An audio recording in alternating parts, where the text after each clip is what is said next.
Pada tahun-tahun terakhir konflik, Reich ketiga memindahkan upayanya menjauh dari garis depan. Di terowongan tersembunyi, fasilitas bawah tanah, dan area berhutan, kelompok insinyur dan teknisi mulai mengembangkan senjata yang tidak menyerupai apapun yang pernah terlihat sebelumnya. Tujuannya bukan lagi untuk meningkatkan pasukan atau kendaraan, tetapi untuk menciptakan alat yang mampu menghancurkan musuh secara instan. Banyak rencana yang hanya berupa ide di atas kertas karena ukurannya, biayanya, atau ketidaklayakan teknisnya. Beberapa berhasil diuji, tetapi tidak memberikan hasil yang menentukan. Dokumen yang ditemukan di akhir perang menunjukkan sejauh mana upaya dilakukan untuk membuat perangkat yang mampu menyebabkan kerusakan massal tanpa peringatan. Apa rahasia dari senjata-senjata yang ingin memusnahkan jutaan tetapi gagal dalam upaya tersebut? Silbervogel, pesawat yang direncanakan membom dari orbit. Proyek Silbervogel muncul sebagai upaya Jerman untuk mengembangkan pembom luar angkasa selama Perang Dunia Kedua. Desainnya mengusulkan penggunaan jalur peluncuran pendorong yang memungkinkan untuk mencapai kecepatan hipersonik dengan tujuan menjatuhkan bom pada sasaran yang sangat jauh. Kendaraan ini dirancang untuk lepas landas dengan bantuan rel miring dan sistem roket tambahan yang akan memberikan dorongan awal. Setelah meninggalkan jalur peluncuran, pesawat tersebut harus terus menanjak hingga ketinggian 150 km dengan akselerasi awal hingga 20 kali gravitasi. Dalam perjalanan itu, ia akan memasuki orbit parsial yang memungkinkannya meluncur jarak jauh menyentuh atmosfer bumi. Desain asli menetapkan lintasan dengan pantulan berturut-turut di lapisan atas udara yang memperpanjang jangkauan potensialnya tanpa perlu mempertahankan propulsi berkelanjutan. Badan pesawat memiliki panjang mendekati 28 meter dan lebar sayap 15 meter. Berat totalnya saat peluncuran akan mencapai 100 ton, sementara dalam keadaan kosong beratnya sekitar 9 ton. Dorongan awal mesin utama akan mencapai 610 ton selama 11 detik. Dimensi dan karakteristik mesin dimaksudkan untuk membawa kendaraan ke kecepatan Mach 10. Kendaraan Silbervogel dirancang dengan beban aerodinamis dan termal yang sangat menuntut.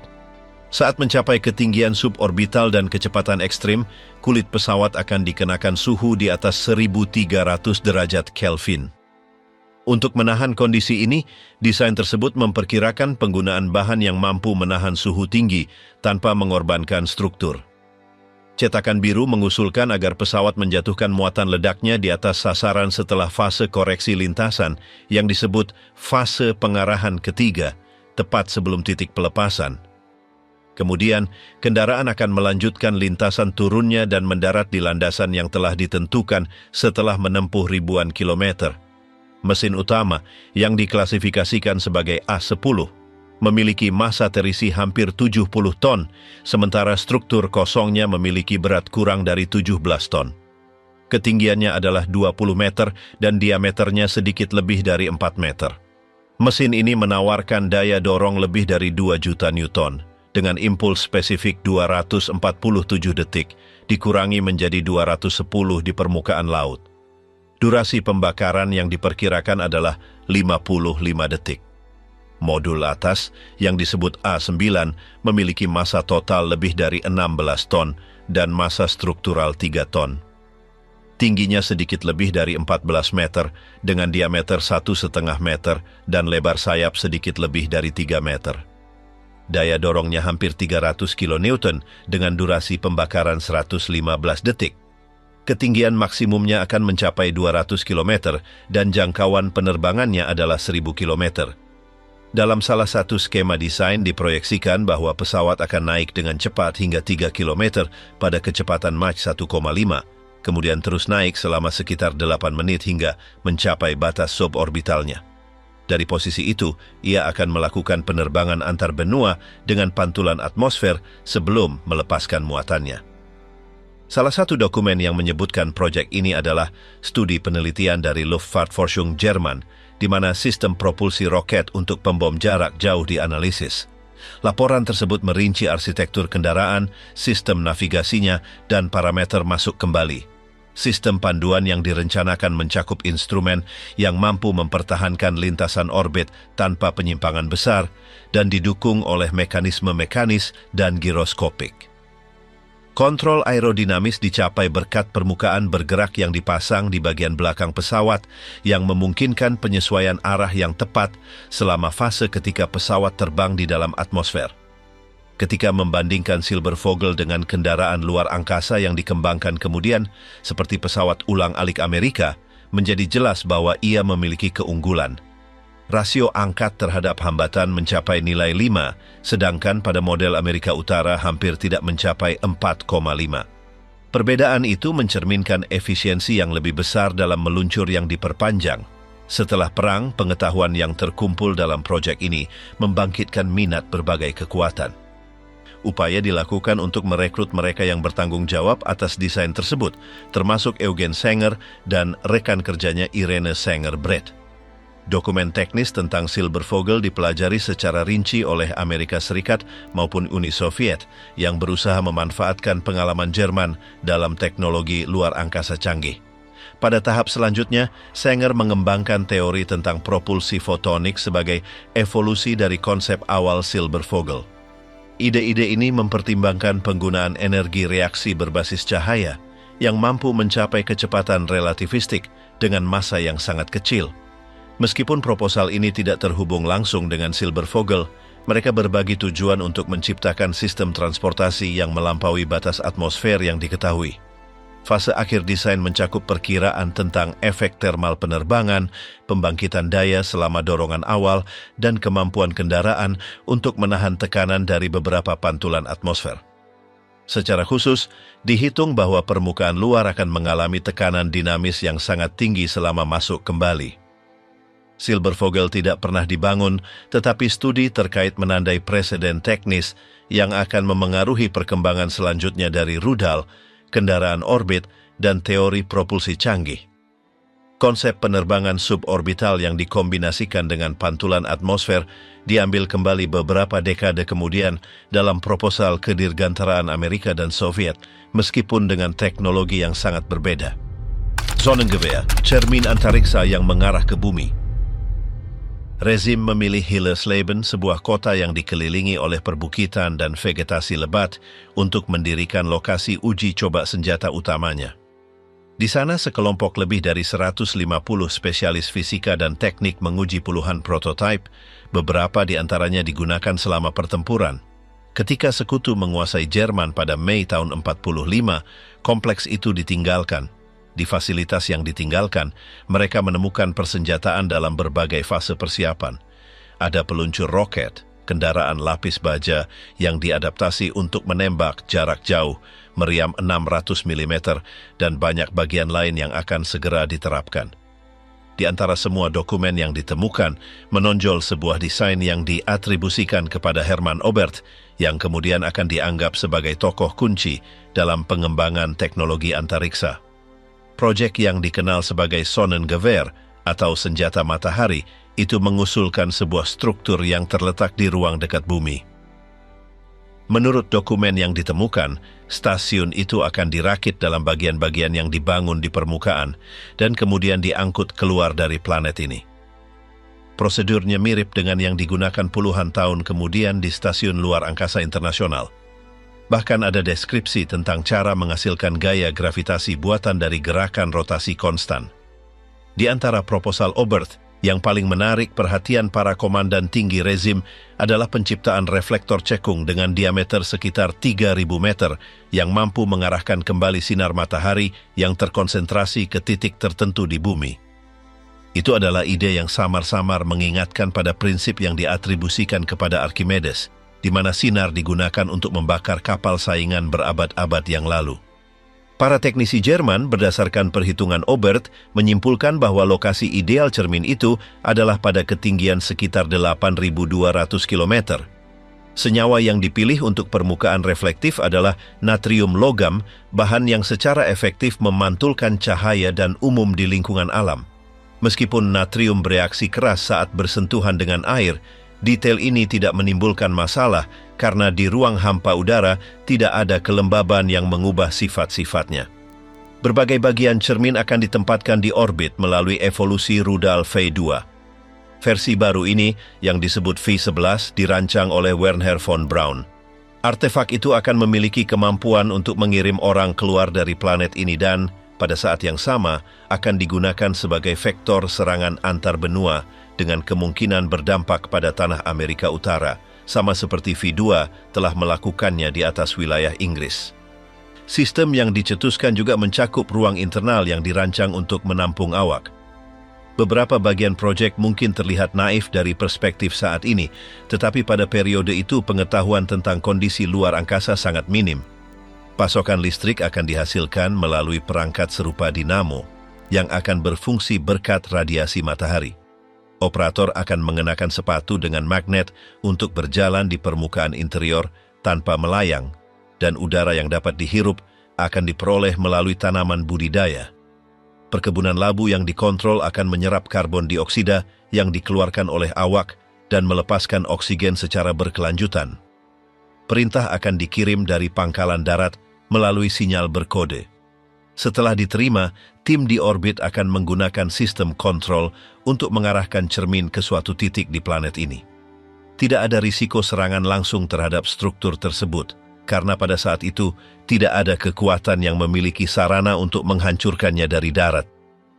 Dengan masuknya pasukan sekutu ke wilayah Jerman, semua persiapan ditinggalkan. Ada kemungkinan bahwa, bahkan jika telah dibangun, konsentrasi cahaya yang diproyeksikan akan menyebar saat melintasi atmosfer, mengurangi efeknya menjadi hanya kilatan sederhana di cakrawala. Beberapa ahli yang terlibat dalam skema ini, termasuk Oberth dan von Braun, kemudian dibawa ke Amerika Serikat. Di sana, mereka melanjutkan pengembangan propulsi luar angkasa mereka. Paradoksnya, teknologi yang sama yang telah digunakan untuk meratakan kota-kota seperti London, kemudian menjadi dasar bagi kendaraan Saturnus V, yang memungkinkan pendaratan para astronot program Apollo. Ju-390, pesawat yang menyentuh pantai Amerika Serikat. Ju-390 adalah modifikasi dari model-model sebelumnya, diperluas melalui bagian-bagian tambahan pada sayap dan badan pesawat. Prototipe pertamanya menyelesaikan penerbangan awal pada Oktober 1943 dengan hasil positif. Berdasarkan keberhasilan itu, Kementerian Udara meminta produksi 26 unit di bawah penamaan Ju-390A1. Manufaktur tidak berlanjut karena program tersebut dibatalkan bersamaan dengan Ju-290 sekitar pertengahan 1944. Juga direncanakan versi yang ditujukan untuk patroli maritim dan pemboman. Model pengawasan menerima nama Ju-390B, sementara pembom ditunjuk sebagai Ju-390C. Versi terakhir ini, secara teori, dapat membawa pesawat tempur kecil. Mei 328 sebagai pertahanan yang dimuat. Ada catatan uji coba dengan Ju-390 membawa bomber pemandu anti-kapal jenis Fritz X. Dari dua prototipe yang dibangun, yang pertama menerima kode GH+UK dan dikaitkan dengan unit FAGR-5. Beberapa kesaksian menunjukkan bahwa yang kedua juga sempat terbang. Pilot uji Eiserman mendokumentasikan penerbangan pada Februari 1944 di atas pesawat itu, meskipun badan pesawatnya tidak pernah ditemukan. Foto-foto yang bertahan dari kedua model di udara mendukung hipotesis bahwa keduanya beroperasi dalam fase uji coba. Salah satu penggunaan yang paling banyak dibicarakan adalah dugaan penerbangan jarak jauh ke Jepang. Albert Speer, Menteri Persenjataan Reich ketiga, menyatakan dalam kesaksian selanjutnya bahwa awak Junkers melakukan perjalanan kutub ke wilayah Jepang pada 1944. Operasi itu, jika terjadi, tidak didukung oleh dokumentasi teknis, tetapi oleh ingatan pribadi. Mengenai desain teknisnya, Ju-395 memiliki awak 10 orang. Panjangnya 34 meter, dengan lebar sayap lebih dari 55 meter dan tinggi hampir 7 meter. Luas total sayap mencapai 254 meter persegi. Dalam keadaan kosong, pesawat berbobot 39,5 ton dan dengan muatan penuh bisa melebihi 75 ton. Ia memiliki 6 mesin radial BMW 801D, masing-masing dengan 14 silinder dan tenaga lebih dari 1.200 kW. Dalam hal kinerja, prototipe ini mencapai kecepatan maksimum 505 km per jam. Ia memiliki jangkauan tempur yang diperkirakan 9.700 km dan ketinggian operasi 6.000 meter. Beban sayapnya adalah 209 kg per meter persegi dan rasio daya per beratnya adalah 0,17. Persenjataan defensif terdiri dari 2 senapan mesin MG131 berkaliber 13 mm di sisi, 2 jenis yang sama di gondola haluan, 1 meriam MG151-20 berkaliber 20 mm di ekor dan 2 meriam lain yang sama didistribusikan di menara punggung. Selain itu, pesawat tersebut menyertakan radar Fuge 200 Hohenwheel untuk navigasi dan deteksi. Ju-390 tidak pernah melewati fase pengembangan.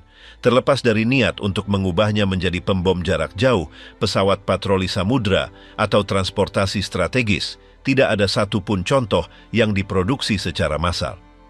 Kisahnya terbatas pada uji coba eksperimental, hipotesis penerbangan khusus, dan catatan yang tersebar. Proyek ini akhirnya diarsipkan bersama dengan desain lain yang berusaha memperluas kemampuan udara Reich ketiga tanpa mencapai implementasi yang efektif. Proposal untuk Amerika Bomber, di mana Ju-390 menjadi bagiannya, akhirnya dibatalkan. Ia bersaing dengan model seperti Me-264 dan Ta-400, semuanya dengan tujuan mencapai Amerika Utara tanpa henti. Meskipun secara teknis layak, logistik dan konteks perang mencegah mereka dibawa lebih jauh dari papan perencanaan. 390, seperti para pesaingnya, hanya tersisa dalam gambar, cetak biru, dan kesaksian terisolasi yang membuatnya tetap hidup sebagai salah satu raksasa yang tidak pernah bertempur. Fliegerfaust, peluncur roket yang gagal di garis depan udara. Proyek Fliegerfaust, juga dikenal sebagai Luftfaust, adalah inisiatif Jerman untuk menciptakan peluncur roket portabel yang dirancang untuk menembak jatuh pesawat musuh dari darat. Itu dikembangkan pada tahap akhir konflik ketika dominasi udara sekutu menjadi semakin besar. Itu dicetuskan oleh perusahaan Hasag yang berlokasi di Leipzig pada tahun 1944. Desain awal menghasilkan 2 versi berbeda yang berusaha meningkatkan jangkauan dan akurasi senjata tanpa kehilangan portabilitas. Varian pertama, yang disebut Fliegerfaust A, memiliki 4 tabung tembak. Masing-masing meluncurkan proyektil 20 mm dengan berat 90 gram, diisi dengan 19 gram bahan peledak. Meskipun desainnya fungsional, itu dianggap tidak memadai mengingat kecepatan dan ketinggian pesawat musuh. Segera setelah itu, Fliegerfaust B dikembangkan, juga dikenal sebagai Luftfaust. Versi ini menggabungkan 5 meriam tambahan mencapai total 9. Senjata itu berukuran 1,5 meter dan berat 6,5 kilogram. Mekanisme tembaknya dibagi menjadi 2 waktu. Pertama 4 roket diluncurkan, dan 1/10 detik kemudian, 5 sisanya. Dengan demikian, tabrakan antar proyektil dihindari dan stabilitas lintasan dipertahankan. Selain itu, ada prototipe eksperimental yang dijuluki Fliegerfaust C. Model ini memasang 6 tabung 30 mm dan menggunakan amunisi dari meriam otomatis MK-108 yang biasa digunakan pada pesawat seperti Me-262. Setiap proyektil berbobot 330 gram dan membawa 75 gram bahan peledak. Namun, prototipe ini tidak pernah melewati fase pengujian. Mengenai penggunaan nyatanya, Fliegerfaust menunjukkan keterbatasan penting sejak awal. Meskipun secara teoretis harus mencapai target pada jarak 500 meter, penyebaran roket secara drastis mengurangi efektivitasnya. Akibatnya, senjata itu tidak memenuhi harapan. Meskipun demikian, pada 1945 pesanan massal ditempatkan. Lebih dari 10.000 unit peluncur dan sekitar 4 juta roket diminta, tetapi hanya sebagian kecil yang berhasil diselesaikan. Menurut catatan, hanya 80 perangkat yang digunakan secara eksperimental oleh unit yang ditempatkan di Saarbrücken. Ketika pasukan Amerika Serikat merebut Leipzig, mereka menemukan fasilitas HASAG utuh. Di dalamnya disimpan ribuan Fliegerfaust yang tidak terpakai, yang dikirim ke Amerika Serikat untuk dianalisis. Kemudian, studi yang dilakukan pada model ini akan berfungsi sebagai dasar untuk sistem anti-pesawat portabel masa depan yang digunakan oleh negara itu. 3. Super Meriam yang terkubur di Bukit Mimoyekes. Pada 1943, Saar Rosling mempresentasikan desain yang tidak biasa. Itu adalah meriam 140 meter yang dirancang untuk menyerang pada jarak jauh tanpa memerlukan proyektil berpandu. Senjata yang dikenal sebagai V3 menggunakan prinsip beberapa muatan samping miring yang dinyalakan secara berurutan. Idenya bukan baru.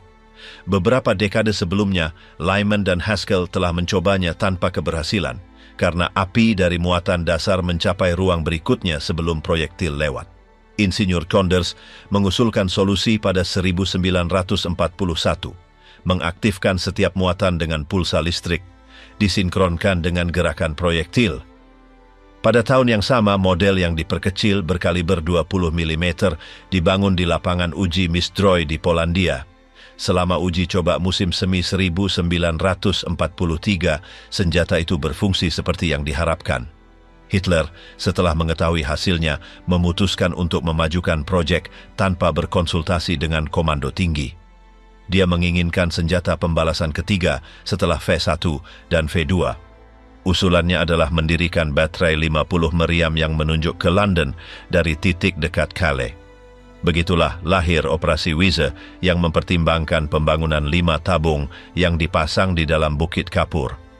Setiap tabung akan dipasang pada sudut tetap, ditutupi oleh kubah beton setebal lebih dari 5 meter. Proyektil seberat 140 kg harus menempuh 140 meter meriam dengan bantuan ruang pembakaran yang ditempatkan setiap 3,5 meter. Berkat penyalaan progresif, kecepatan saat keluar dari tabung akan melebihi 1.500 meter per detik, tidak digunakan ulir atau penstabil internal. Proyektilnya berlaras halus dengan sirip eksternal mirip dengan model Kanada yang akan muncul beberapa dekade kemudian. Konstruksi dimulai pada September 1943. Ratusan pekerja paksa digunakan untuk menggali terowongan dalam di Bukit Mimoyekes yang terletak sekitar 160 km dari London. Sejak awal perlawanan Prancis memberitahu sekutu. Pada November tahun yang sama, serangan udara pertama terhadap daerah tersebut dimulai. Meskipun dibombardir terus-menerus, struktur itu bertahan. Bahkan bom Tallboy, seberat lebih dari 5 ton, tidak menyebabkan kerusakan yang signifikan. Tetapi pada 6 Juli 1944, 3 dari bom ini berhasil menembus akses poros. Mereka menembus 30 meter hingga mencapai tingkat bawah. Ledakan itu menewaskan puluhan pekerja dan melumpuhkan kemajuan pekerjaan. Komando sekutu tidak mengetahui hasil serangan itu. Oleh karena itu mereka mengaktifkan rencana lain. Salah satunya adalah Project Aphrodite. Ini terdiri dari mengubah pembom B-17 atau B-24 menjadi rudal yang dikendalikan radio. 2 pilot akan lepas landas dengan pesawat yang dimuati 10 ton bahan peledak. Begitu di udara, mereka akan terjun payung dan pesawat lain akan memandu pesawat itu ke target. Namun uji coba berakhir bencana. Proyek dibatalkan pada Agustus setelah beberapa kecelakaan, termasuk kematian Joseph P. Kennedy Jr., saudara dari calon Presiden Amerika Serikat. Tak lama kemudian, pasukan Inggris bergerak maju menuju utara Prancis. Pada akhir Agustus, Jerman meninggalkan kompleks Mimoyekes tanpa menjalankannya. Tak satu pun dari super meriam itu berhasil menembak ke London. Pada Desember, upaya dilakukan untuk menggunakan kembali konsep tersebut dengan versi yang diperkecil. 2 unit sepanjang 45 meter dibangun di Antwerp dan Luxembourg. Tujuannya adalah untuk mendukung serangan Ardennes. Tetapi kinerjanya rendah, hanya beberapa tembakan yang dilakukan dan tidak ada kerusakan signifikan yang tercatat. Sistem V3, terlepas dari pendekatan teknis aslinya, akhirnya menjadi tidak dapat diterapkan. Kesulitan untuk memproduksinya dalam skala besar, biayanya yang tinggi, dan paparan serangan udara mencegah kemajuan operasionalnya. Pada 9 Mei 1945, fasilitas Mimoyeques dihancurkan oleh pasukan Inggris, secara definitif menutup struktur tersebut. Senjata itu, yang dirancang sebagai serangan langsung terhadap London, terkubur di antara puing-puing tanpa pernah ditembakkan. Meskipun tidak pernah digunakan dalam pertempuran, ia berfungsi sebagai contoh jenis solusi ekstrim yang didorong oleh rezim selama tahap akhirnya. Bagian paling luas yang diproduksi selama perang direduksi menjadi proyek yang tidak aktif, cerminan dari strategi yang mengutamakan tontonan daripada aplikasi praktis. Die Glocke, eksperimen paling rahasia Reich ketiga. Selama Perang Dunia Kedua, muncul desas-desus tentang perangkat tersembunyi di antara proyek-proyek paling rahasia Reich ketiga. Dikenal sebagai Die Glocke atau lonceng, pertama kali disebutkan oleh peneliti Polandia Igor Witkowski berdasarkan dugaan transkripsi rahasia interogasi perwira SS Jakob Sporenberg. Witkowski meyakinkan bahwa pada 1997, kontak dari Dinas Rahasia Polandia memberinya akses secara terbatas ke dokumen rahasia yang terkait dengan senjata eksperimental Jerman.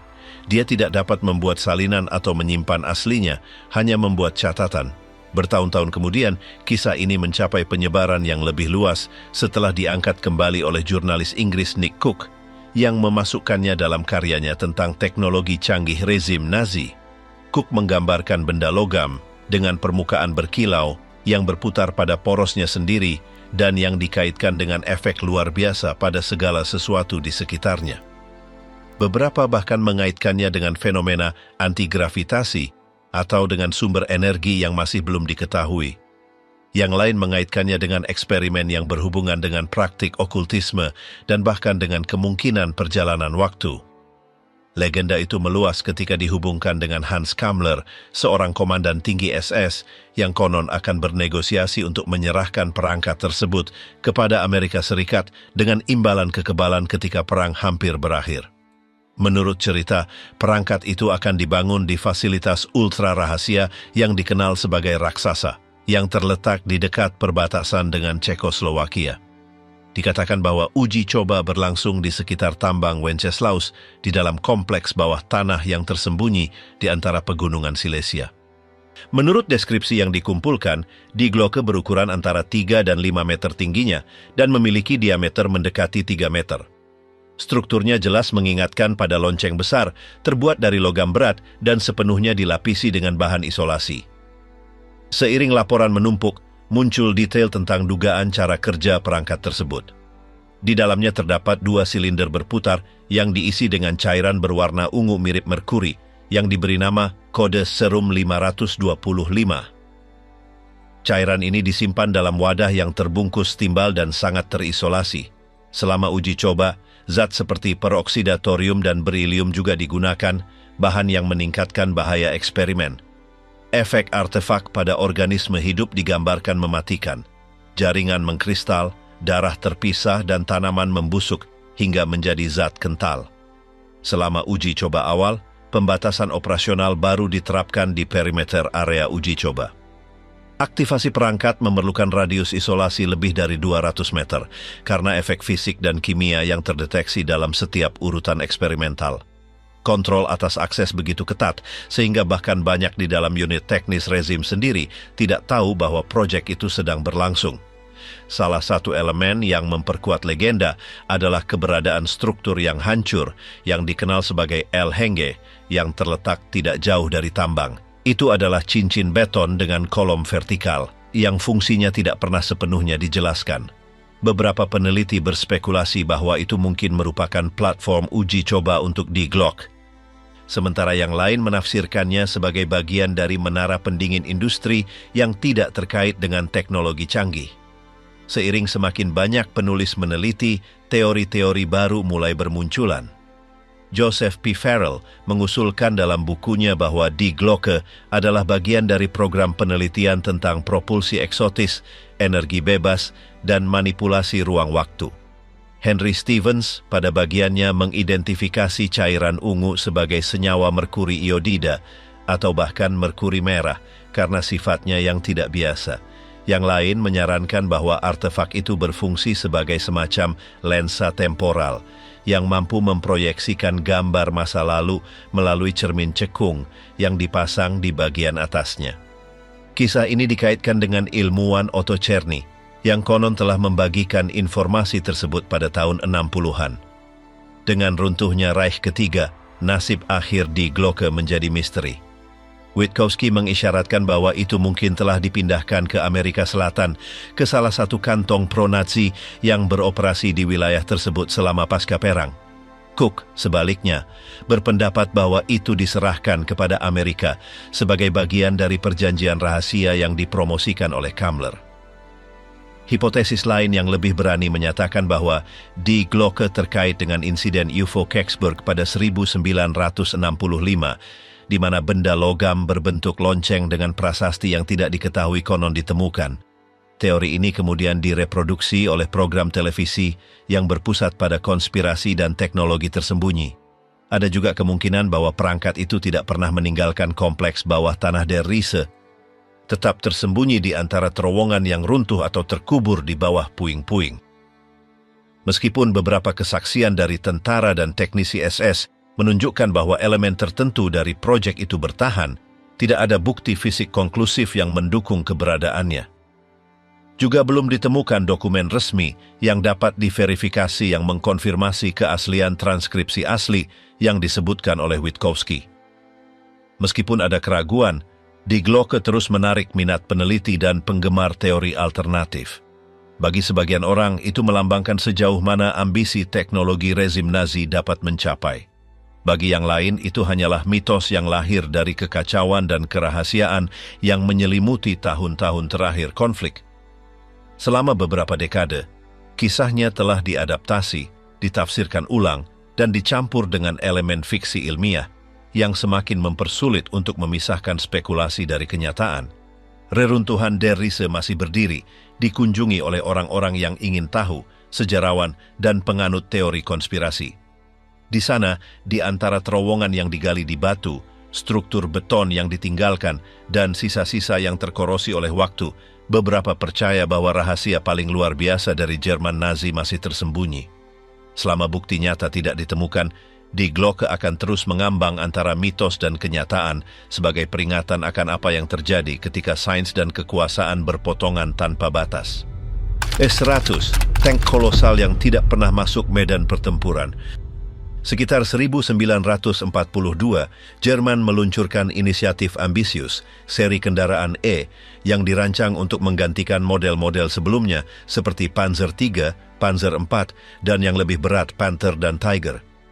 Tujuannya adalah untuk menyatukan komponen di antara kendaraan lapis baja yang berbeda untuk memfasilitasi produksi dan pemeliharaan di tengah perang gesekan. Di dalam keluarga ini, muncul yang paling kolosal dari semuanya. E-100, tank eksperimental yang mencapai 140 ton. Meskipun itu adalah proyek murni teknis, desainnya mengintegrasikan pelajaran pertempuran yang dikumpulkan oleh unit-unit di garis depan dan berusaha untuk menggabungkan peningkatan teknologi terhadap keterbatasan yang sudah diamati pada model-model lain. Pengembangannya dipercayakan kepada perusahaan Adler yang mengusulkan desain awal dengan perkiraan berat 100 ton. Namun, penggabungan menara 50 ton yang dirancang oleh Krupp yang sama yang direncanakan untuk Maus dan perpanjangan sasis untuk menampungnya menaikkan berat total kendaraan menjadi 140 ton.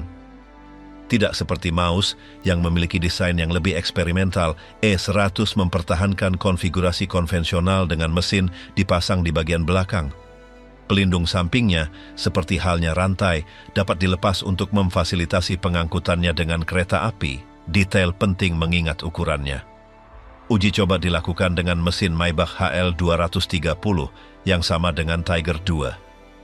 Meskipun menghasilkan 700 tenaga kuda, mesin ini terbukti tidak memadai untuk menggerakkan struktur sebesar itu dengan kelincahan. Hanya kecepatan 20 km per jam yang dicapai di medan datar. Sebagai alternatif, Maybach sedang mengerjakan model baru dengan supercharger, HL-232 yang menjanjikan 1.200 tenaga kuda dengan konsumsi yang diperkirakan 10 liter per kilometer dan jangkauan teoretis 120 kilometer berkat tangki 1.200 liternya. Dengan konfigurasi yang lebih kuat itu, diharapkan kecepatan maksimum 40 km per jam di jalan raya. Persenjataan yang direncanakan mencakup opsi berat, meriam 150 atau bahkan 170 mm. Namun menara yang tersedia ternyata terlalu kecil untuk menampung meriam yang lebih besar.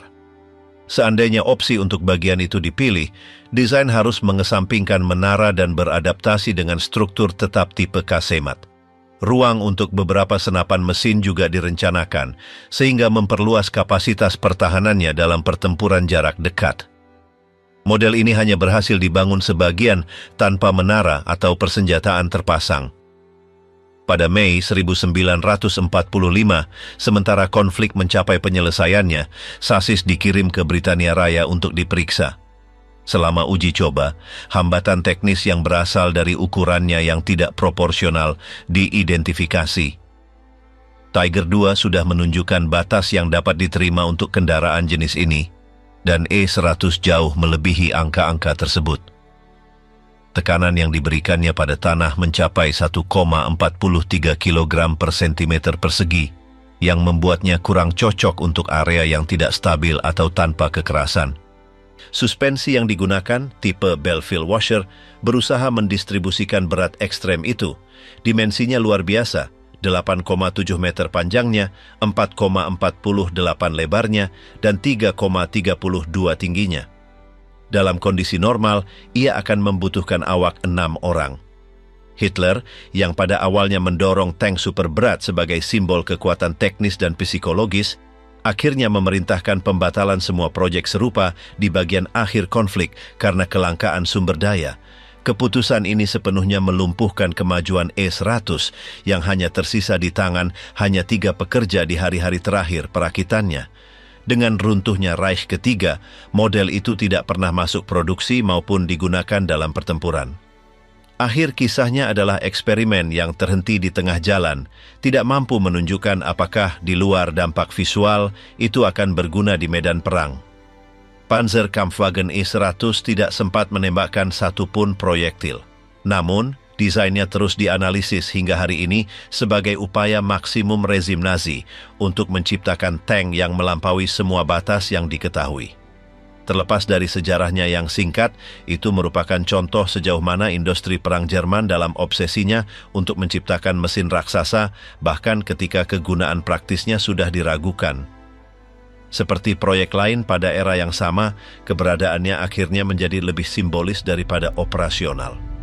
P-1000 Ratte, kendaraan lapis baja Angkatan Laut yang dibatalkan sebelum bergulir. Sementara studi tentang kendaraan lapis baja berat berlangsung, pada Juni 1942 diajukan proyek dimensi yang lebih besar yang dikenal sebagai Land Cruiser P-1000 Ratte. Proposal tersebut didorong oleh perusahaan Krupp, membayangkan kendaraan lapis baja dengan karakteristik yang belum pernah dieksplorasi di ranah darat. Dengan perkiraan berat 1.000 ton, desain tersebut mengusulkan platform bersenjata dengan kapasitas ofensif besar dan awak yang sebanding dengan awak Angkatan Laut. Menurut cetak birunya, panjangnya akan melebihi 39 meter dengan lebar hampir 14 meter dan tinggi sekitar 11 meter. Jumlah minimum orang di dalamnya akan menjadi 40. Pelindung yang direncanakan untuk raksasa ini bervariasi antara 150 dan 360 mm dengan tata letak yang meniru ketahanan struktural kapal perang. Mengenai persenjataan utamanya, direncanakan untuk memasang 2 meriam Angkatan Laut kaliber besar yang sama yang dipasang pada kapal penjelajah berat. Untuk ini akan ditambahkan 2 menara lagi yang mirip dengan tank Maus, dilengkapi dengan meriam 128 mm dan bagian koaksial 75 mm. Keseluruhan dilengkapi dengan persenjataan sekunder, meriam anti pesawat yang dipasang dalam kelompok 4, dan persenjataan yang lebih ringan untuk melindungi sisi. Untuk menggerakkan struktur sebesar itu, 2 kemungkinan sistem propulsi dievaluasi. Salah satu opsi adalah menggunakan dua mesin yang awalnya dirancang untuk kapal selam dengan total daya yang dapat mencapai 17.000 tenaga kuda. Opsi lainnya bahkan lebih ambisius, menggabungkan 8 mesin dari kapal cepat yang akan menghasilkan total daya sekitar 16.000 tenaga kuda. Dengan kapasitas itu, diperkirakan bahwa kendaraan dapat mencapai kecepatan 40 km per jam dalam kondisi terbaik. Namun, semuanya hanya berupa ide di atas kertas. Tidak ada uji coba nyata yang dilakukan atau sistem lengkap yang berfungsi yang dibangun. Mobilitas bergantung pada 6 rantai, 3 di setiap sisi, dengan lebar individu 3,5 meter. Tata letak ini berusaha mendistribusikan berat untuk menghindari tenggelam di permukaan yang lunak. Namun, total berat membuatnya tidak mungkin untuk melewati jalan standar. Tekanan pada tanah jauh melebihi toleransi jalur yang tidak diperkuat. Selain itu, penyeberangan jembatan konvensional dikesampingkan dan pengangkutannya akan membutuhkan infrastruktur khusus. Otonomi juga tidak pasti, karena konsumsi bahan bakar platform ini jauh melebihi parameter normal untuk kendaraan tempur. Tinggi bebas ke tanah setinggi 2 meter 10 cm dipertimbangkan, memungkinkan penyeberangan badan air yang dangkal. Pemasangan saluran masuk udara juga direncanakan untuk menjaga mesin tetap beroperasi dalam kondisi mengarungi sebagian. Konfigurasi ini memperkuat gagasan tentang kendaraan dengan kemampuan statis yang berkepanjangan. Di dalamnya direncanakan untuk memasukkan sepeda motor BMW R12 yang ditujukan untuk tugas eksplorasi, terutama berguna setelah kendaraan mencapai posisi akhirnya dalam pertempuran. Volume total membuatnya terlihat dari jarak yang cukup jauh, yang membuatnya rentan terhadap serangan udara. Meskipun memiliki persenjataan anti pesawat, ukurannya akan menyulitkan pertahanan terhadap pemboman ketinggian tinggi. Hubungan antara profil dan kecepatan potensialnya menimbulkan keraguan tentang kelayakannya sebagai senjata manuver. Gagasan untuk mengerahkan di zona terbuka menuntut sistem logistik yang kompleks, selain rute tertentu dan personel yang terlatih untuk tugas pemeliharaan preventif. Program ini dibatalkan pada 1943 oleh keputusan Menteri Albert Speer. Kesulitan produksi, biaya material, dan kompleksitas teknis membuat tidak mungkin untuk melanjutkan pengembangan. Fasilitas yang ada tidak dapat disesuaikan dengan persyaratan perakitan atau metode transportasi. Meskipun beberapa elemen dipertimbangkan dalam model teoretis, tidak ada dokumentasi tentang pembangunan prototipe fisik atau bagian fungsional.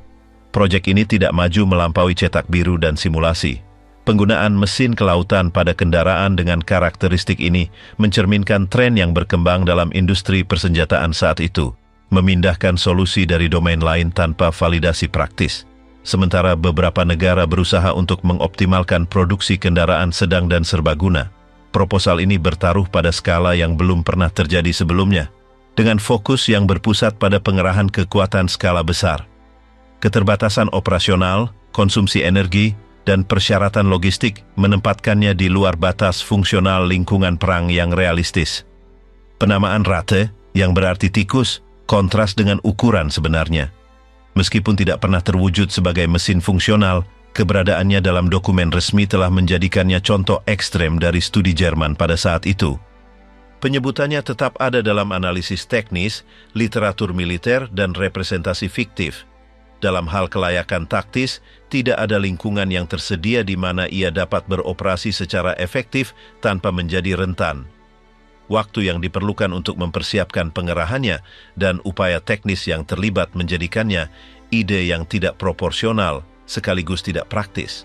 Catatan yang tersedia menunjukkan bahwa pengembangannya hidup berdampingan dengan proyek lapis baja ambisius lainnya.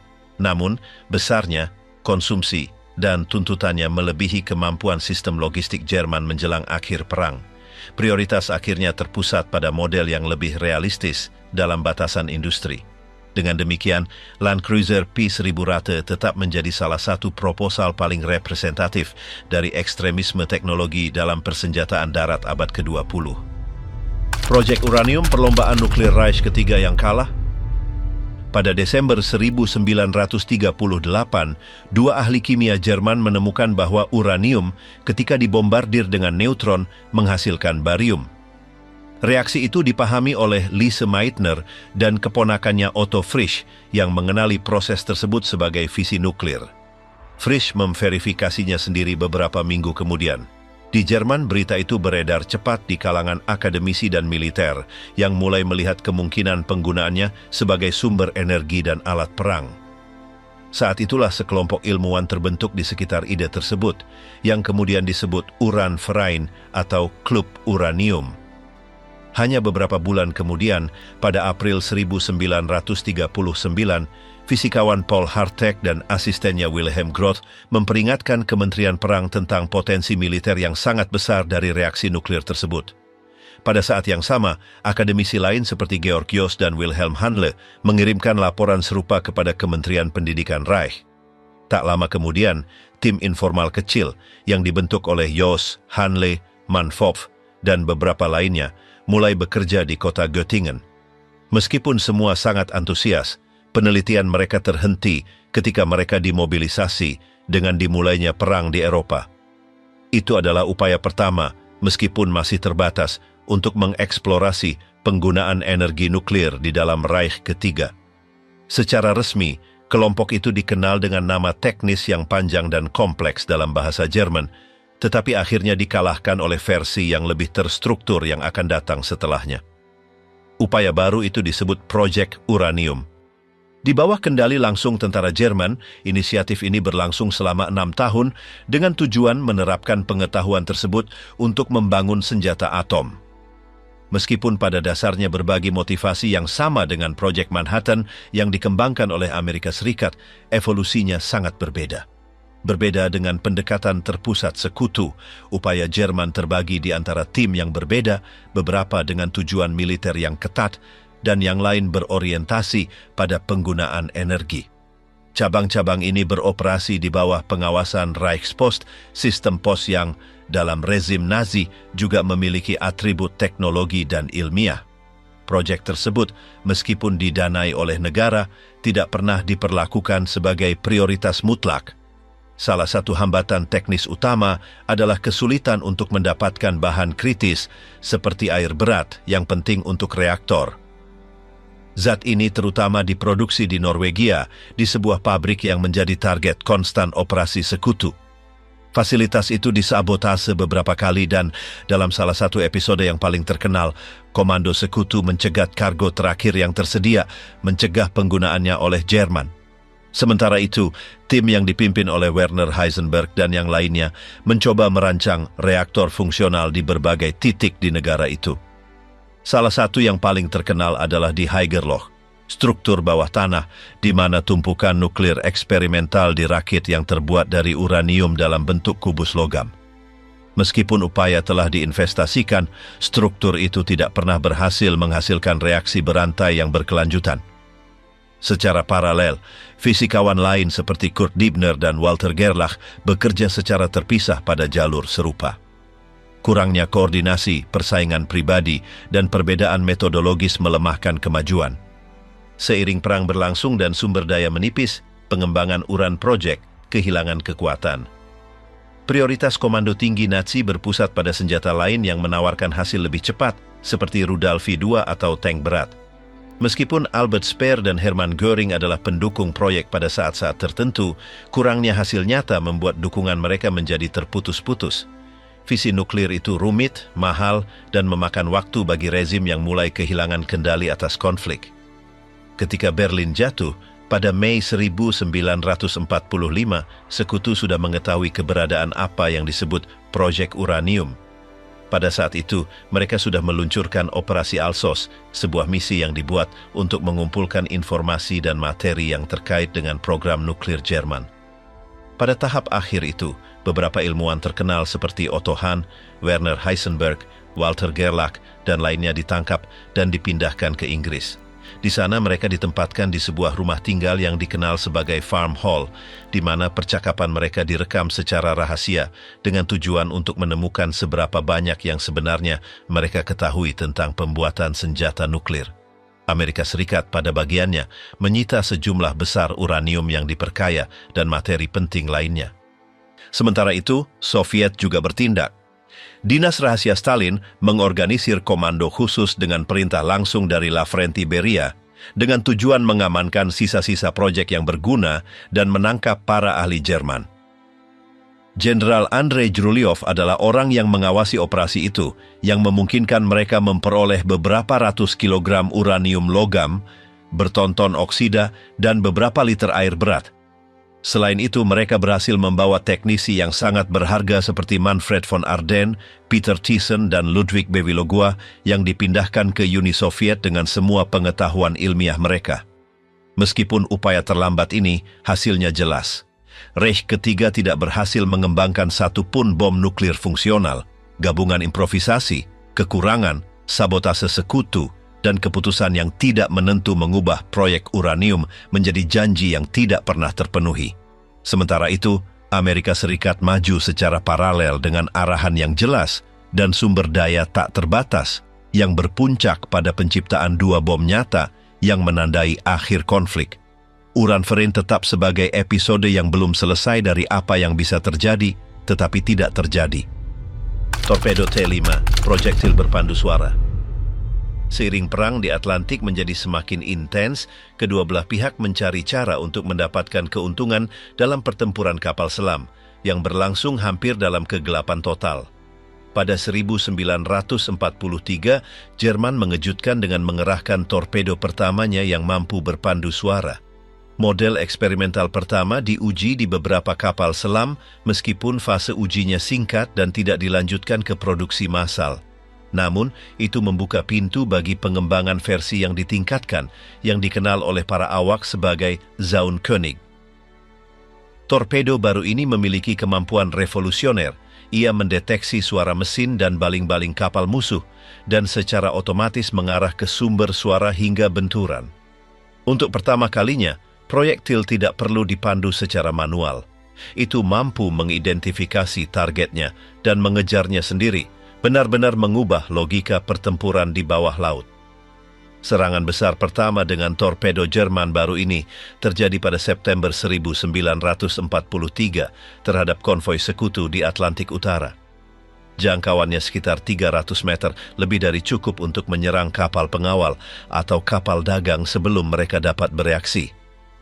Efeknya segera terasa, kapal selam Reich ketiga tidak lagi menembak secara membabi buta, melainkan meluncurkan proyektil yang mampu mengejar target dan menyesuaikan lintasannya sesuai dengan suara yang ditangkap di bawah air. Pada saat itu, kampanye kapal selam Jerman telah menderita kerugian yang semakin serius, sebagian karena kemajuan dalam radar, penggunaan kapal induk pengawal, senjata anti kapal selam seperti mortir Hedgehog, dan peningkatan koordinasi udara dari Teluk Biscay. Namun, torpedo jenis baru ini untuk sementara waktu mengembalikan keuntungan kepada mereka, memaksa sekutu untuk memikirkan kembali taktik perlindungan angkatan laut mereka. Pada saat yang sama, Amerika Serikat juga maju dengan teknologi pemandunya sendiri. Pada awal tahun yang sama, mereka memperkenalkan torpedo yang dirancang untuk diluncurkan dari pesawat yang secara populer dijuluki ranjau udara, meskipun sebenarnya jauh lebih canggih. Misinya adalah memburu kapal selam musuh yang terdeteksi oleh sensor akustik yang diluncurkan ke laut. Pada Mei, pesawat amfibi jenis Catalina berhasil menenggelamkan salah satu kapal selam Jerman menggunakan sistem ini, meskipun laporan berbeda tentang kapal selam mana tepatnya. Kemudian, pada Juni 1944, kapal induk pengawal Amerika Utara menemukan kapal selam Jepang yang mengangkut material strategis ke Eropa. Kapal itu dilacak oleh dua pesawat torpedo dan dihantam oleh dua ranjau akustik ini, yang menyebabkan tenggelamnya. Dampaknya begitu tepat sehingga suara itu direkam dan hari ini merupakan bagian dari arsip sejarah Amerika Serikat. Fungsi internal torpedo ini menggabungkan presisi mekanis dengan interpretasi akustik. Mereka menggabungkan matriks sensor yang mengevaluasi lingkungan berdasarkan perbedaan fase, menghasilkan berkas terarah yang sensitif terhadap kebisingan.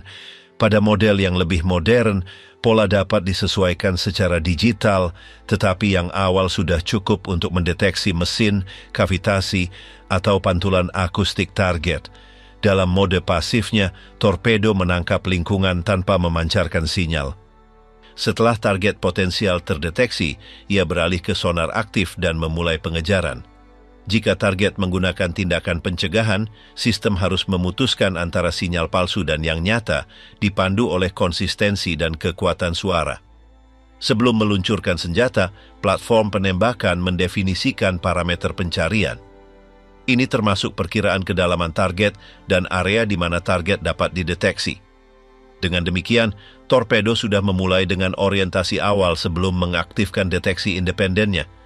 Koordinasi antara sistem peluncuran dan panduan otonom ini menyebabkan perangkat ini dibandingkan dengan rudal modern, tipe tembak dan lupakan.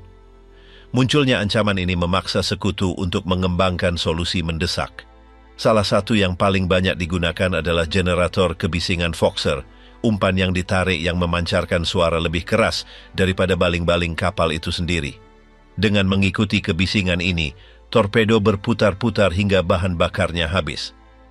Strategi ini sangat berhasil sehingga dari lebih dari 700 torpedo Jerman yang diluncurkan, hanya 77 yang berhasil mengenai sasaran. Namun, menggunakan Foxer ada biayanya. Itu memblokir sensor anti kapal selam kapal sendiri, yang menyebabkan kapal selam lain tidak terdeteksi. Taktik sekutu lainnya adalah manuver yang dikenal sebagai step aside.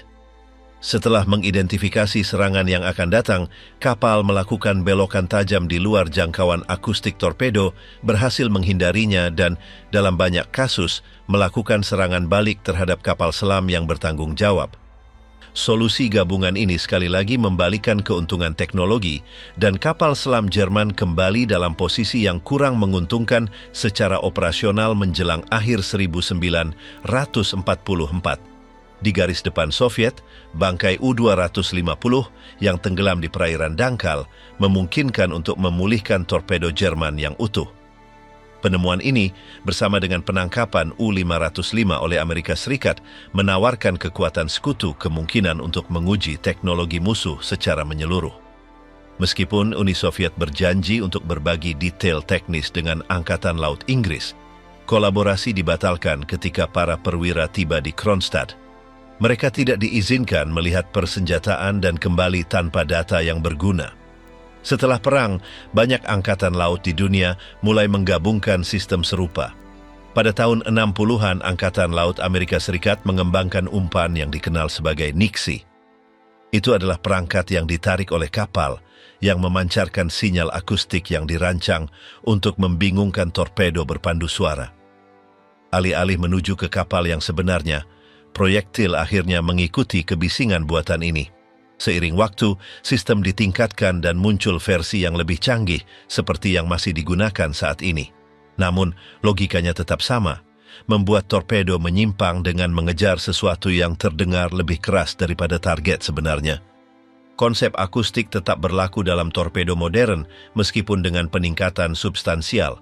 Kemampuan untuk membedakan antara berbagai jenis sinyal, bahkan di lingkungan yang bising, memungkinkan perangkat baru berfungsi dengan presisi yang lebih besar. Meskipun demikian, dasarnya tetap sama dengan yang diperkenalkan T-5. Proyektil kapal selam yang mendengarkan, memutuskan dan menyerang tanpa memerlukan panduan lebih lanjut. Jenis senjata ini mewakili titik balik dalam sejarah pertempuran laut. Meskipun versi-versi awal tidak sepenuhnya efektif karena tindakan pencegahan musuh, mereka memaksa sekutu untuk mengubah taktik mereka di tengah konflik. Hanya dengan keberadaannya, mereka sudah sepenuhnya mengubah hubungan antara pemburu dan mangsa di bawah laut dan meninggalkan pelajaran yang sangat jelas. Dalam perang kapal selam, suara bisa sama mematikannya dengan bahan peledak apapun. Mi-262, pesawat tempur jet yang terlambat dalam perang. Selama tahun-tahun terakhir konflik, Jerman mati-matian berusaha mengembangkan pesawat yang dapat menghentikan dominasi udara sekutu. Hasilnya adalah pesawat yang sama sekali berbeda dari apapun yang pernah terlihat sebelumnya. Pada 1944, Mi-262 muncul sebagai pesawat tempur jet pertama di dunia yang memasuki pertempuran dan melakukannya dengan nama kode Schwalbe atau burung walet. Pesawat ini bukan hanya peningkatan teknologi, kecepatannya jauh melampaui pesawat sekutu manapun. Sementara pesawat tempur Inggris dan Amerika Serikat nyaris mencapai 700 km per jam, Mi-262 melintasi langit pada kecepatan 900 yang membuatnya praktis tidak terjangkau selama konfrontasi langsung. Itu tidak perlu melarikan diri karena tidak ada lawan yang bisa mengikutinya. Ditenagai oleh dua mesin jet Jumo 004B, ia dapat lepas landas dan mencapai kecepatan jelajahnya dalam waktu kurang dari yang dibutuhkan pembom musuh untuk mengatur formasinya. Ia memiliki desain aerodinamis yang sangat canggih, dengan sayap sapuan, roda pendarat yang dapat ditarik, dan kokpit yang dirancang khusus untuk meningkatkan visibilitas. Badannya yang ramping dan memanjang tidak hanya membuatnya elegan, tetapi juga sangat fungsional. Dalam hal persenjataan, ia juga tidak luput dari perhatian. Ia dilengkapi dengan 4 meriam otomatis MK 108 kaliber 30 mm, ditempatkan di bagian depan. Kekuatan tembak itu cukup untuk menembak jatuh pembom berat hanya dengan beberapa rentetan. Beberapa model bahkan menggabungkan roket udara-ke-udara R-4M yang mampu menyerang formasi pesawat lengkap dari jarak yang aman. Untuk pertama kalinya, Jerman memiliki senjata udara di tangan mereka yang tidak hanya revolusioner dalam teori, tetapi juga mematikan dalam praktik. Laporan pertempuran mengkonfirmasi superioritasnya. Unit-unit yang berhasil lepas landas dan memasuki aksi mencatat jumlah tembakan jatuh yang tinggi tanpa hampir menderita kerugian.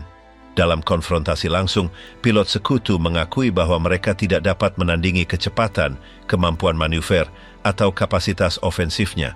Selama waktu operasionalnya yang singkat, Mi-262 berhasil menembak jatuh lebih dari 500 pesawat musuh. Tidak ada model Jerman lain pada periode itu yang mencapai kinerja seperti itu dengan unit yang begitu sedikit dikerahkan. Meskipun demikian, pesawat baru itu tidak akan mengubah arah konflik. Pengembangannya telah dimulai bertahun-tahun sebelumnya, tetapi baru pada 1944 penggunaannya dalam pertempuran diizinkan. Pada saat itu, kondisinya sangat berbeda. Luftwaffe berada dalam kondisi mundur, kekurangan pilot terlatih dan dengan pangkalan udara yang terus-menerus terancam pemboman. Bahan bakar terbatas dan bengkel tidak dapat mempertahankan produksi yang konstan karena serangan sekutu. Keputusan Hitler sendiri berdampak negatif pada pengerahan pesawat. Untuk sementara waktu, ia bersikeras agar pesawat itu diadaptasi sebagai pesawat serang darat alih-alih hanya digunakan sebagai pesawat tempur yang semakin menunda masuknya ke layanan. Pada saat penggunaannya sebagai pencegat murni diizinkan, sudah terlambat. Pabrik-pabrik diserang, sumber daya langka, dan pilot berpengalaman jarang. Banyak dari mereka yang menerbangkan Mi-262 melakukannya tanpa menerima pelatihan yang memadai untuk mengendalikan pesawat dengan karakteristik tersebut. Secara total, sekitar 1.400 unit dibangun, tetapi hanya sebagian kecil yang benar-benar beroperasi dalam pertempuran. Serangan terus-menerus ke lapangan terbang, kurangnya suku cadang, dan kondisi kritis industri Jerman menyebabkan banyak jet tidak pernah bisa lepas landas. Mereka yang melakukannya seringkali tidak menemukan kondisi yang sesuai untuk mendarat dan akhirnya rusak atau hancur dalam manuver paksa. Mi-262 tanpa diragukan lagi adalah keajaiban teknis yang mendahului masanya. Itu mewakili masa depan penerbangan tempur dan menunjukkan dalam beberapa bulan apa yang mungkin terjadi jika dikembangkan bertahun-tahun sebelumnya. Kemampuannya untuk mengungguli pesawat tempur sekutu manapun, persenjataannya yang menghancurkan, dan desainnya yang revolusioner menjadikannya ancaman nyata di atas kertas dan di udara. Tetapi perang tidak dimenangkan dengan prototipe, dan pada 1945 sudah jelas bahwa keuntungan sekutu dalam jumlah, logistik, dan kontrol langit tidak dapat dibalik dengan satu inovasi saja. Meskipun Schwalbe II adalah bukti hidup kecerdikan teknologi Jerman, itu juga melambangkan runtuhnya mesin perang yang tidak lagi dapat mempertahankan kemajuannya sendiri. Jet yang tak tertembus oleh pesawat tempur musuh telah tiba, tetapi itu datang terlalu terlambat untuk mengubah sejarah. Kapal selam amfibi Teufel, gajah yang tidak akan pernah berlayar. Pada pertengahan 1944, ketika perang jelas-jelas melawan Reich Ketiga, Kriegsmarine memutuskan untuk bertaruh pada solusi teknis yang tidak biasa. Salah satu taruhan itu adalah pengembangan Zeeteufel, kapal selam kerdil yang dirancang untuk beroperasi dengan kemampuan amfibi, mampu bergerak di darat dan menyelam tanpa bantuan eksternal. Konsep tersebut muncul di pusat uji coba torpedo Eckernförde, di mana tim yang dipimpin oleh Alois Lödige hanya membutuhkan 4 bulan untuk mengubah cetak biru menjadi prototipe yang beroperasi. Kekhasan Zeeteufel yang paling menonjol adalah sifat gandanya. Ia tidak hanya harus berlayar di bawah air seperti kapal selam manapun, tetapi juga bergerak di darat berkat rantai yang dipasang di kedua sisi lambung. Fitur ini memungkinkannya dikerahkan dari trailer lapis baja standar 35 ton tanpa tergantung pada derek, kapal kargo, atau infrastruktur pelabuhan. Mobilitas tersebut menawarkan unit tempur fleksibilitas yang besar untuk memilih titik peluncuran di area terpencil atau sulit dijangkau.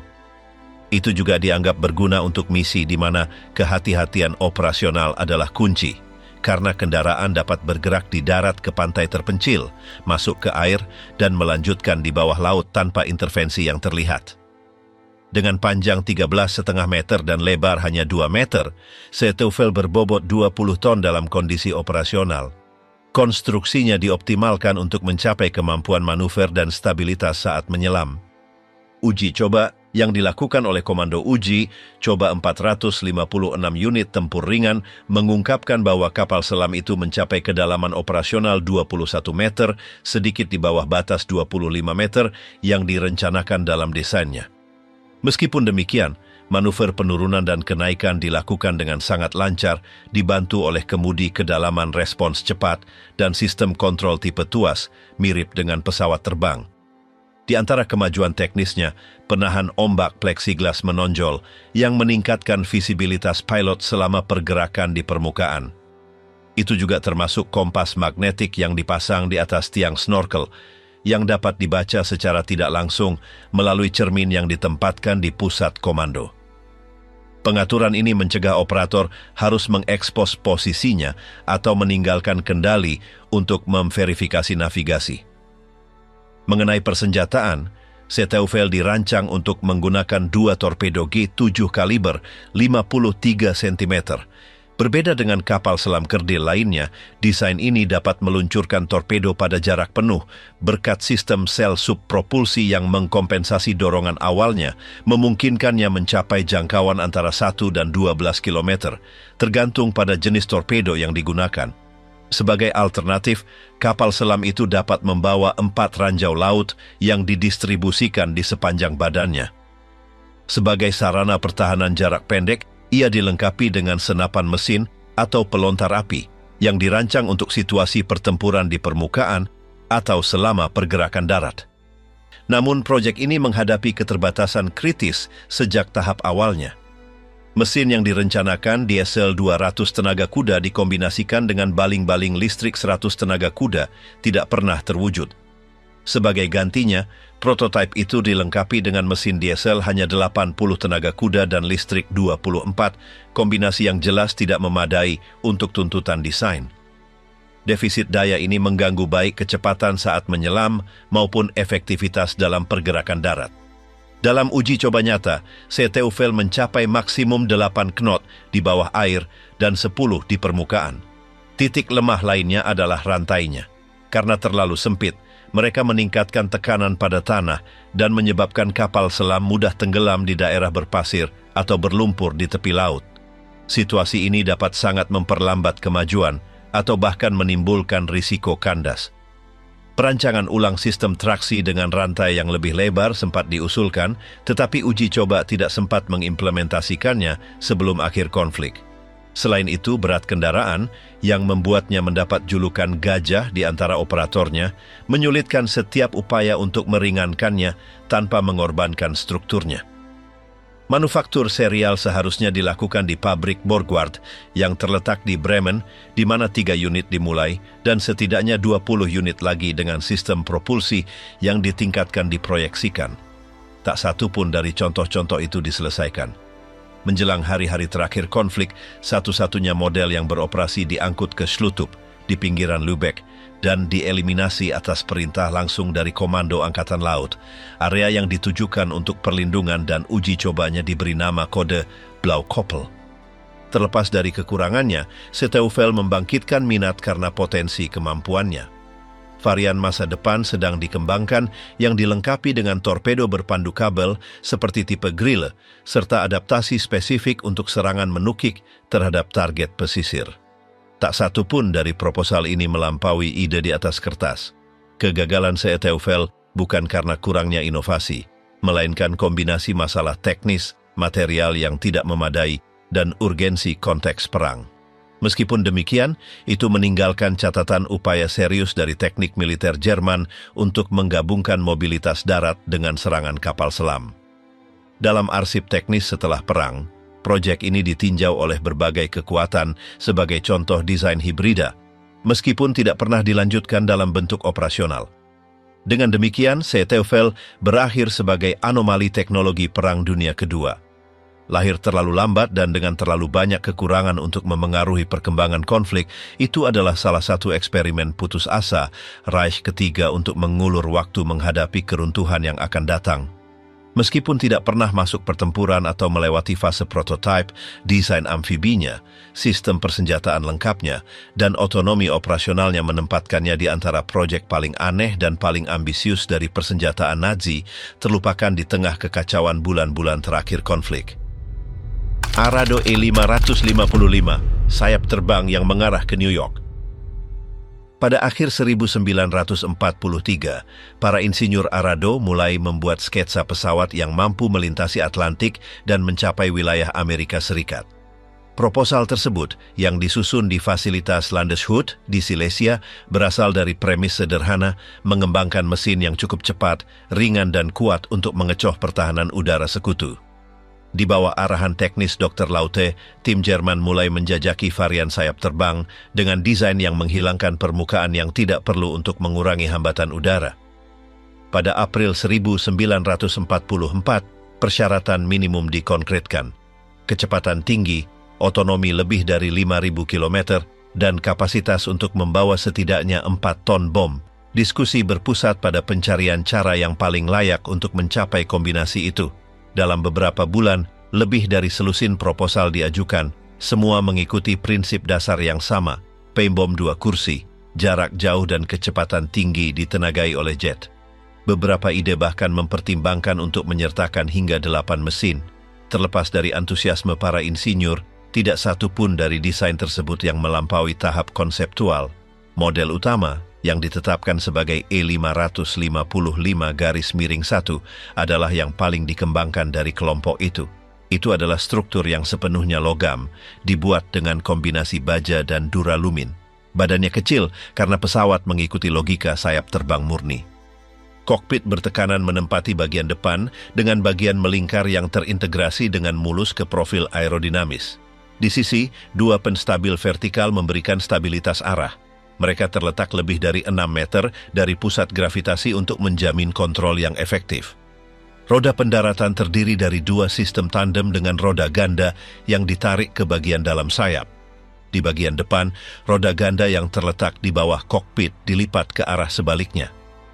Sebagai alternatif untuk kondisi kelebihan berat badan, direncanakan penggunaan sistem pendaratan tambahan yang dapat dibuang.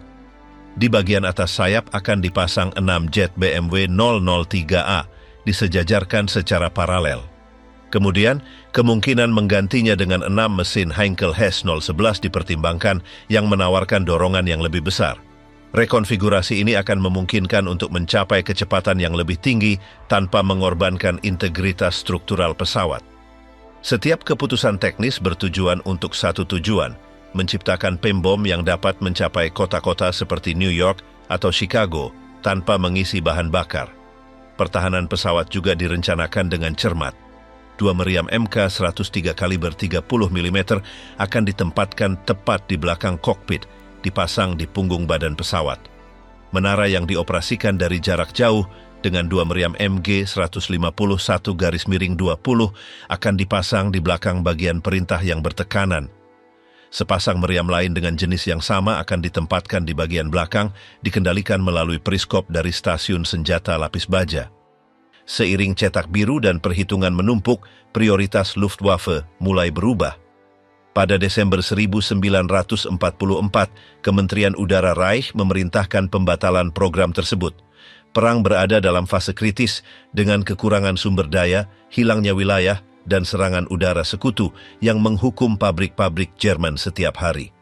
Produksi harus difokuskan pada pesawat tempur defensif dan model yang telah teruji. Arado I-555 dengan demikian dimasukkan ke dalam arsip proyek yang belum selesai. Dari semua desain yang diusulkan, satu menonjol di atas yang lain. Model E-555-6 dengan lebar sayap lebih dari 28 meter dimaksudkan untuk menggabungkan 3 mesin BMW 018 yang belum sepenuhnya dikembangkan. Dengan tangki tambahan, diperkirakan dapat menempuh hingga 7.500 km. Profilnya secara langsung menanggapi tuntutan awal proyek, melintasi samudra, menyerang target strategis, dan kembali tanpa berhenti. Saat ini, pembom yang diproyeksikan ini mempertahankan daya tarik tertentu di kalangan penggemar model teknis. Perusahaan Revell memproduksi replika skala 1:72 berdasarkan cetak biru aslinya, yang direkonstruksi oleh beberapa penggemar menggunakan pola kamuflase spekulatif. Dalam lingkup itu, E-555 berhenti menjadi ancaman di atas Atlantik untuk menjadi pajangan. Desainnya merupakan bagian dari katalog sejarah penerbangan canggih Reich ketiga sebagai salah satu dari sedikit anggota program Amerika Bomber dengan dokumentasi teknis terperinci. Ide-ide yang mengelilingi E-555 bersama dengan desain lain seperti Horten Ho 229 atau Junkers Ju 287 menunjukkan tren yang jelas di tahun-tahun terakhir konflik, mengganti pertempuran konvensional dengan teknologi eksperimental. Jerman tidak lagi mencoba memenangkan perang di garis depan, melainkan membayangkan pukulan yang akan mengubah aturan. E-555 adalah salah satu pukulan yang dibayangkan itu. Reichenberg, bom berawak dari skuadron Leonidas. Setelah bertahun-tahun perang dan dengan garis depan yang runtuh, Jerman Nazi berusaha mengubah sumber daya terakhirnya menjadi senjata putus asa. Salah satu upaya tersebut adalah Vieseler V-103 Reichenberg, versi adaptasi dari bom terbang V-1 dilengkapi dengan kokpit untuk pilot. Pesawat ini dirancang sebagai proyektil berawak dalam program skuadron khusus Leonidas di bawah komando Kampfgeschwader 200, unit operasi rahasia Luftwaffe. Idenya berasal dari kebutuhan konkret, menyerang posisi sekutu dengan tepat, terutama kapal, menggunakan mesin yang sederhana namun mematikan. Sejak awal, dua platform yang layak dievaluasi, pesawat tempur Mi-328 yang memiliki kegagalan teknis serius dan versi modifikasi dari V-1 yang akhirnya dipilih karena kesederhanaan strukturalnya. Proyek ini didorong oleh Otto Skorzeny yang berkolaborasi dengan pilot uji Hanna Reitsch. Dia telah mempromosikan sejak 1943 penggunaan pesawat satu orang untuk misi bunuh diri, sebuah ide yang terbentuk ketika diambil oleh Komando Tinggi. Program ini menerima nama Reichenberg, diambil dari sebuah kota di Sudetenland di mana proposal asli dirumuskan. Para calon pengemudi perangkat ini menerima kondisi misi tanpa jaminan kembali, mengetahui bahwa operasi tersebut melibatkan risiko ekstrem sejak awal. Proses pelatihan dikembangkan di bawah protokol yang ketat dan tanpa akses ke sarana yang memadai. Pada pertengahan 1944, Institut Penelitian Penerbangan Tanpa Mesin Jerman yang terletak di Einring mengambil alih pembangunan prototipe.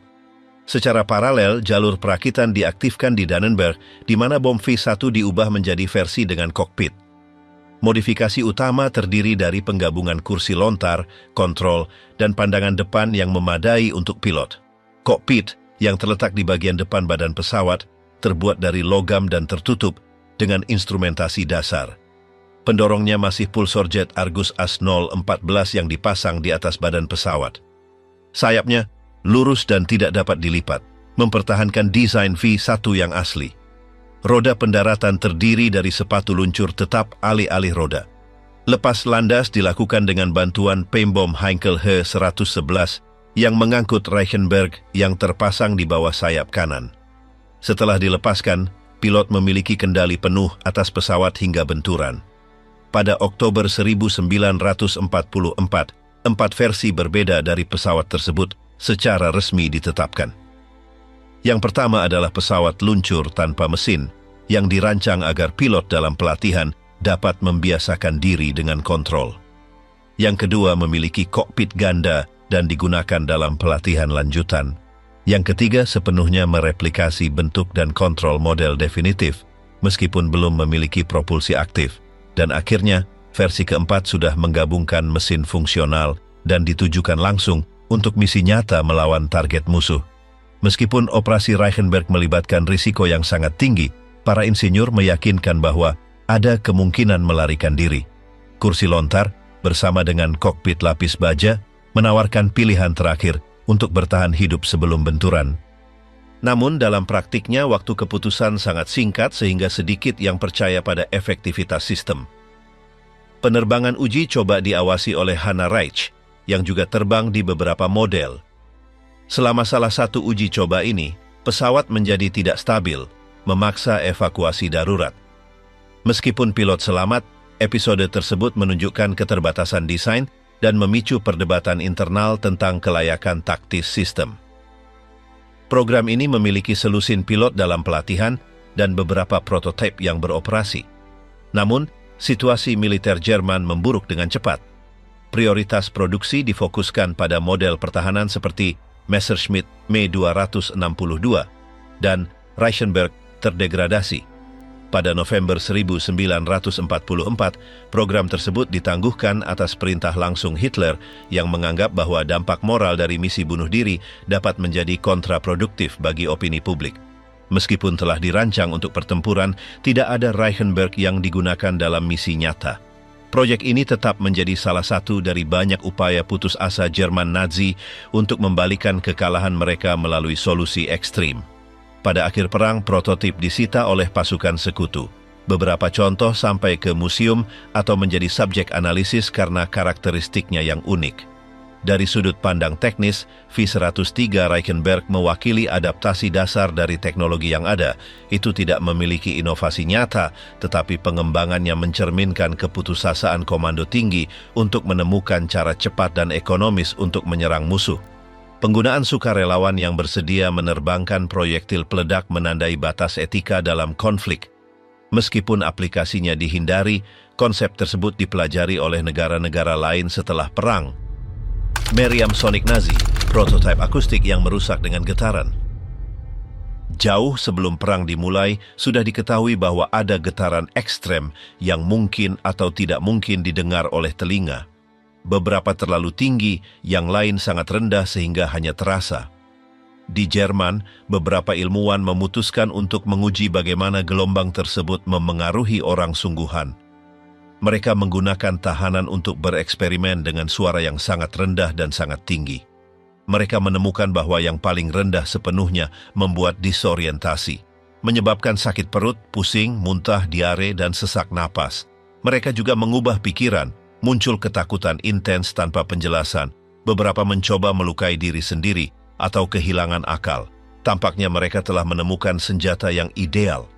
Tetapi membawa eksperimen ke ruang terbuka adalah kegagalan. Tidak mungkin gelombang-gelombang itu hanya bergerak menuju musuh. Personel yang mengoperasikan mesin juga menderita efeknya. Selain itu, alat itu sangat besar dan hanya berfungsi pada jarak pendek. Para komandan menyimpulkan bahwa lebih baik melanjutkan dengan senapan mesin biasa.